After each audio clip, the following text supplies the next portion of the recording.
Bonjour à tous, j'espère que vous avez la forme. Bon, aujourd'hui, on a en principe tous vu la série Ahsoka, qui a osé et bien fait de nous laisser sur une fin clairement ouverte et pas forcément joyeuse. Officiellement, la série Ahsoka n'a pas de saison 2 annoncée, au contraire par exemple d'un Andor qui lui a eu une saison 2 annoncée avant même la sortie de la 1. Mais il est sûr et certain que les éléments de la série Ahsoka reviendront forcément soit dans une potentielle saison 2, ce qui est assez probable, peut-être dans Mando saison 4 s'il y a une saison 4, puisque pareil, il n'y a eu aucune saison 4 annoncée, et de toute manière ce serait une très mauvaise idée de continuer l'intrigue d'Ahsoka dans Mando, ou tout simplement dans le film final qui conclura tout cet arc autour du retour de Thrawn, qui réunira les personnages de Mando, Book of Boba, Skeleton Crew et Ahsoka. Mais partons du principe d'une saison 2 d'Ahsoka. Comme on a pu le voir lors du final de la série, Thrawn de son côté revient dans la galaxie principale, tandis que Sabine et Ahsoka sont coincés dans l'autre galaxie sur la planète Peridea. Ezra, lui, grâce à son infiltration dans le vaisseau de Thrawn, est parvenu à fuir pour retrouver Hera et la Nouvelle République. Shin, de son côté, s'est associé a priori aux natifs de la planète, tandis que Baylan, qui est clairement le plus intéressant,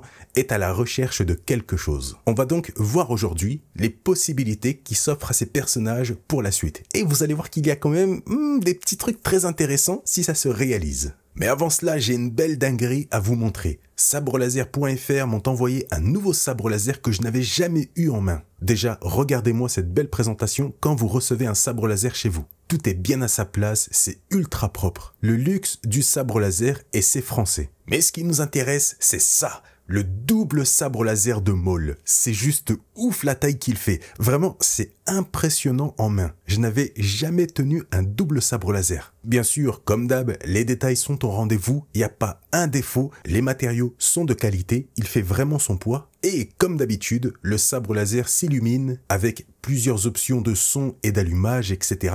Mais surtout, c'est un double sabre laser, ce qui veut dire que vous pouvez le détacher pour avoir deux sabres laser. C'est tellement classe. Bien sûr, si ce sabre laser ne vous intéresse pas, sur le site, vous en avez de toutes sortes pour toute utilisation, que ce soit pour les enfants, les adultes, ceux qui font du sabre laser en sport, ou comme moi, ceux qui aiment les exposer sur un sublime socle vendu avec le sabre laser. Regardez-moi cette classe. Si vous souhaitez vous procurer ce sabre laser ou autre, ça se passe sur le lien dans la description, avec en plus de ça un petit code promo, moins 15% sur n'importe quel sabre laser pendant 10 jours. C'est bientôt Noël, vous avez votre cadeau. Et en plus de ça, vous pouvez payer en plusieurs fois. On va commencer par Thrawn, c'est le plus gros morceau de la vidéo. À la fin de l'épisode, on voit le Chimaira approcher de la planète Dathomir, puisqu'il avait promis a priori aux prêtresses de les amener sur Dathomir. Mais je pense qu'au-delà de sa promesse, Thrawn est motivé par quelque chose sur la planète, et qu'il n'est pas là seulement pour ramener les sorcières, pour la simple et bonne raison que si c'était juste pour elles, il aurait très bien pu les faire escorter à l'aide d'une navette. On peut voir que Ezra est parvenu à fuir le Chimaira avec une navette, ça veut dire qu'ils en ont. Là, c'est littéralement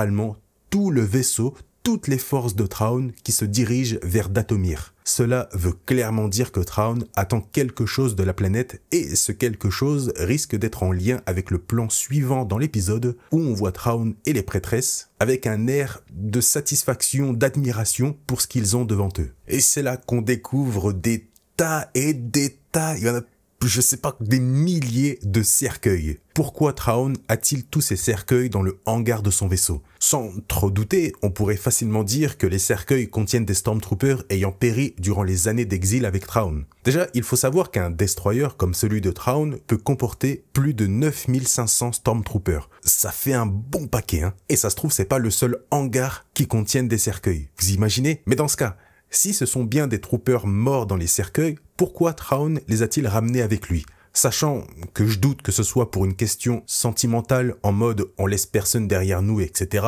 Ça j'y crois pas du tout. Avant de vous dire ce que j'en pense, il est important de rappeler pourquoi Thrawn a rejoint l'Empire.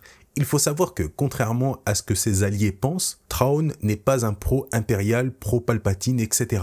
S'il a rejoint l'Empire, c'est uniquement par intérêt pour son peuple, l'ascendant Chiss, pour créer une alliance entre les Chiss et l'Empire dans l'unique but de combattre les Grisks. Je vous renvoie vers ma vidéo sur les Grisks si vous souhaitez savoir qui ils sont en précision.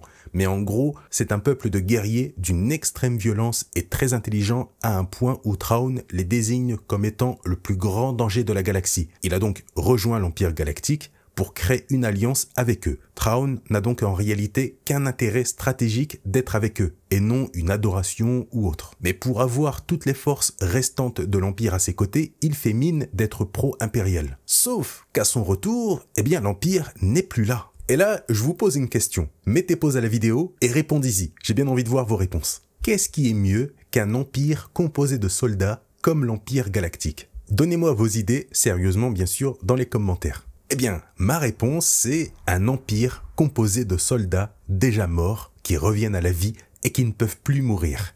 Une force de frappe illimitée et intuable. Mais où est-ce que Thrawn pourrait trouver des tonnes de soldats morts à faire revivre? Ah ça y est, vous l'avez là. Je pense sérieusement que si Thrawn se dirige avec les prêtresses et tous ses cercueils sur Dathomir, c'est tout simplement pour faire revivre en tant que mort-vivant, en tant que zombie, tous les troopers présents dans le hangar, d'où le transport de tous ces cercueils. Il ne transporte pas des morts, mais son armée. Je n'y crois pas au fait qu'il les ramène par respect et honneur, puisque Thrawn a laissé derrière lui plusieurs soldats sur Peridea combattre Ahsoka et compagnie pendant que lui et le vaisseau s'en allaient. Mais dans ce cas maintenant, pourquoi il se dirige sur Dathomir alors qu'il a déjà les 3 prêtresses à ses côtés qui ont d'ailleurs déjà ressuscité ses soldats? Alors, en effet, mais en petit nombre. En voyant le nombre de morts à ressusciter, parce qu'il y a vraiment du monde, et ça se trouve c'est pas le seul hangar, les prêtresses ont sûrement dit à Thrawn qu'il était impossible à elles seules de faire revenir tous ces soldats. Le seul moyen de le faire serait de se rendre directement sur Dathomir pour profiter de la magie produite par la planète pour ressusciter tous les soldats morts. Et ça de manière infinie. Puisque, pour ceux qui ne savent pas, la magie produite par les Sœurs de la Nuit provient à l'origine des entrailles de la planète. C'est de là que provient cette fameuse magie verte qu'on voit souvent. Donc, quoi de mieux que d'être à la source pour utiliser pleinement ses pouvoirs? Ressusciter des tas de soldats encore et encore, faisant de l'armée de Thrawn une armée infinie. Et je dirais même un empire infini. La nouvelle force de frappe de Thrawn pour combattre tous ses adversaires, mais surtout les Grisks, même s'il n'ira sûrement jamais jusqu'à là. On ne sait pas comment fonctionne exactement la magie de faire revenir les morts. Par exemple, on ne peut pas savoir si les prêtresses peuvent faire revenir n'importe qui à la vie ou seulement des personnes, on va dire, marquées par leur magie. Et je pense avoir potentiellement deviné la marque des sorcières sur les troopers. Comme vous pouvez le voir, tous les Stormtroopers de Thrawn possèdent des petits bouts de tissu un peu partout sur les armures. Je me demande donc si ces tissus rouges ne servent pas de marque pour les sorcières, sachant que le tissu rouge fait directement référence aux Sœurs de la Nuit. C'est pas bête, hein. Ce qui expliquerait encore une fois pourquoi Thrawn garde avec lui tous ses soldats morts. Parce qu'ils sont tous marqués par la magie, ce qui permettrait ensuite de les ressusciter. Je doute qu'il soit possible de ressusciter n'importe qui comme ça. Je pense qu'il y a une limite. Dathomir va sûrement devenir le quartier général de Thrawn et de son empire de soldats morts. Grâce à l'énorme puissance procurée par la planète, les sorcières pourraient très facilement renforcer les troopers à distance et les faire revivre à chaque fois. D'ailleurs, j'ai aussi un énorme doute sur la façon dont sont morts tous les soldats dans les cercueils. On pourrait se dire que Thrawn a rencontré une forte résistance sur la planète. Mais je sais pas, j'y crois moyen. Nouvelle idée, attention, ce n'est qu'une hypothèse. Je pense qu'au moment où il a découvert le pouvoir des prêtresses à faire revenir les morts, Thrawn, stratégique qu'il est, a pu orchestrer la mise à mort d'une grande partie de ses soldats dans le but de les garder pour son futur retour dans la galaxie avec son armée de morts-vivants. Stratégiquement, c'est beaucoup mieux d'avoir des soldats qui ne peuvent plus mourir que des soldats qui peuvent mourir. Il a sûrement pu soit les faire mourir de faim en mode les plus forts survivent et les plus faibles meurent, ou même, en allant plus loin dans le délire, organiser une sorte de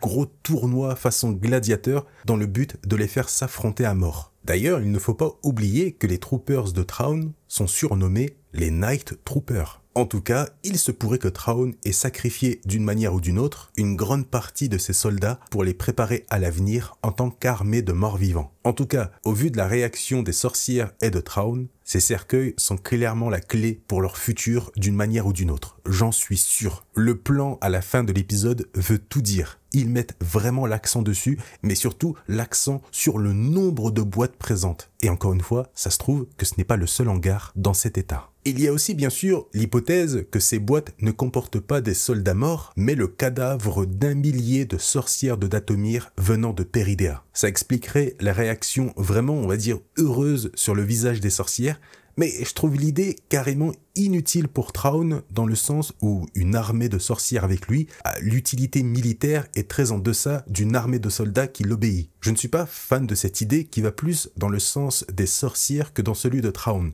Et surtout, des sorcières ressuscitées, en termes de menaces et de puissance de frappe, c'est pas incroyable, hein. Au contraire des soldats, on a pu voir dans la série à quel point ils sont très efficaces une fois revenus à la vie, et même plus efficaces que lorsqu'ils sont vivants. Stratégiquement, encore une fois, c'est l'armée parfaite. Si Palpatine n'avait pas orchestré l'élimination des Sœurs de la Nuit, il aurait clairement tapé dedans aussi. Tout ça expliquerait pourquoi Thrawn accompagne les sorcières sur Dathomir. Stratégiquement, encore une fois, une armée composée de soldats morts qui n'ont plus aucune peur en eux, qui suivent les ordres aveuglement et qui résistent aux dégâts les plus mortels, ça résiste quand même aux sabres laser et aux blasters. C'est parfait pour une personne comme Thrawn qui cherche justement une force de frappe assez forte pour les Grisks. Par contre, une chose est inévitable, Thrawn se fera forcément battre ou alors emprisonner par la Nouvelle République pour la simple et bonne raison qu'il ne vaincra pas la Nouvelle République, puisqu'à l'époque de l'épisode 7, la Nouvelle République est encore debout et est le gouvernement principal de la galaxie. Et à cette époque, leur seul adversaire, c'est le Premier Ordre. Donc soit Thrawn et ses soldats de la mort ne vont pas combattre la Nouvelle République, mais repartir dans les régions inconnues une fois son armée opérationnelle pour être de nouveau auprès de son peuple contre les Grisks, soit il va combattre la Nouvelle République, mais sera vaincu par Mando, Boba, Ahsoka et compagnie dans le film prévu, pour ensuite soit être tué, emprisonné, ou dans le meilleur des cas pour lui, fuite vers les régions inconnues auprès de son peuple. Mais quoi qu'il arrive, il ne peut pas durer, puisque la menace du Premier Ordre est bien au-dessus et surtout au premier plan, notamment à cause de la base Starkiller.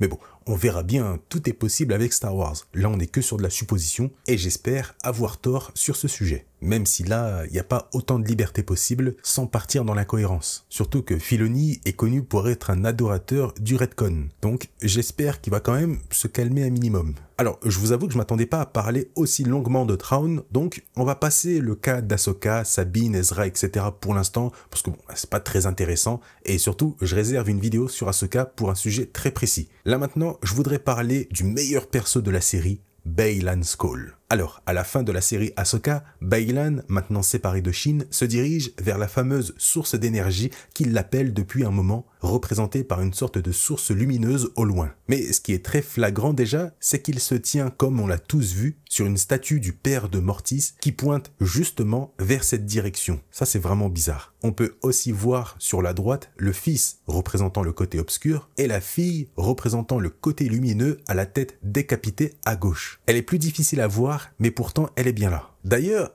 je sais pas, mais c'est très intriguant de couper la tête de la fille, mais de laisser celle du père et du fils intactes. Est-ce un parallèle quant au fait que l'endroit où se dirige Baylan est dénué de côté lumineux? Je suis sûr que ce n'est pas laissé au hasard que la fille n'ait plus de tête. Star Wars est une licence qui mise toujours tout sur les détails. Le plan ne met pas directement l'accent dessus, mais c'est une chose qu'on repère du coin de l'œil, et c'est fait exprès. C'est forcément en lien avec la suite de l'histoire, un indice sur ce qui pourrait arriver, j'en suis sûr. Je connais et vous connaissez assez bien Star Wars pour comprendre que ce genre de détail a toujours son importance. D'ailleurs, sur le concept art représentant cette scène, on voit bien mieux les statues, notamment celle de la sœur qui dirige la paume de sa main vers le même endroit, pointée vers le père, donc vers cette source lumineuse. Qu'est-ce que j'aime ce genre de secret, ce genre d'indice, c'est tellement plaisant. Alors maintenant, ce qu'il faut se demander, c'est qu'est-ce que cette source lumineuse au loin? Dites-moi vous dans les commentaires vos idées. Beaucoup parlent du fait que ça pourrait être un portail du monde entre les mondes, notamment avec l'apparition des statues des dieux de Mortis.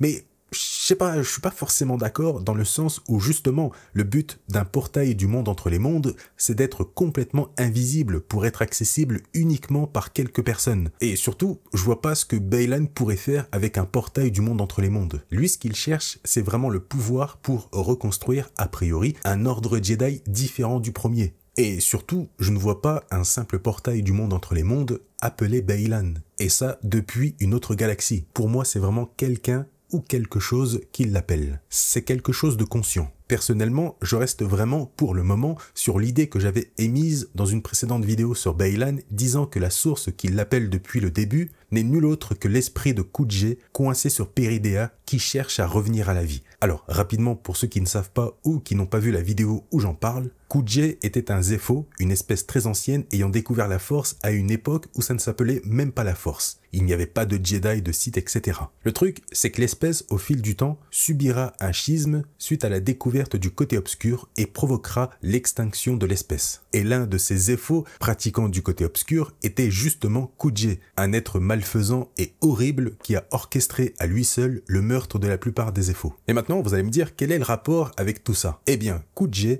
a régné sur Peridea. C'était sa planète. Son esprit aurait très bien pu survivre et serait responsable des appels que reçoit Beylan à travers la Force. Et ça expliquerait pourquoi la statue de la sœur est décapitée, signifiant ainsi l'absence du côté lumineux là où se rend Beylan. Comme si c'était une mise en garde de la Force, le prévenant qu'il se dirige dans la gueule du loup. Malheureusement, et là c'est hors Star Wars, l'acteur de Beylan, l'excellent Ray Stevenson, est décédé, ce qui change forcément les plans pour son personnage et doit être pris en compte pour la suite concernant cet excellent personnage. L'acteur étant malheureusement décédé le 21 mai de cette année, rip à lui, ils ont tout de même gardé cette fin ouverte pour Beylan. Ont-ils déjà tourné des choses en avance avec lui? Vont-ils clore son arc à la manière de Leia avec des scènes non utilisées et un travail sur les effets visuels avec l'autorisation de la famille? Aucune idée, mais une chose est sûre, Beylan ne sera malheureusement plus au centre de l'intrigue d'une potentielle suite avec lui. Pour en revenir au lore Star Wars,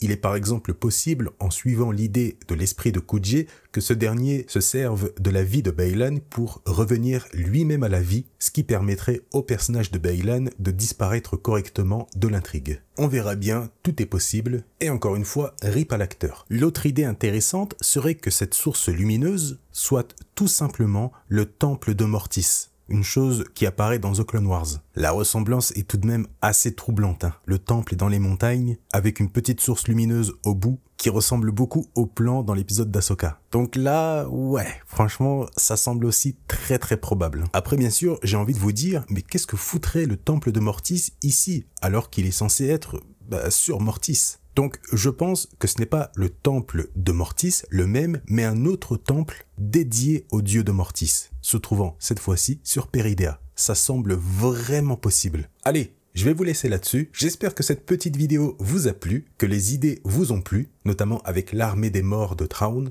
Donnez-moi votre avis dans les commentaires, mettez-moi vos hypothèses, vos idées, tout en répondant aux questions posées dans la vidéo. On n'oublie pas, le petit like, ça récompense le travail fourni et ça aide énormément la chaîne à se développer. Sur ce, je vous laisse, prenez soin de vous et à la prochaine.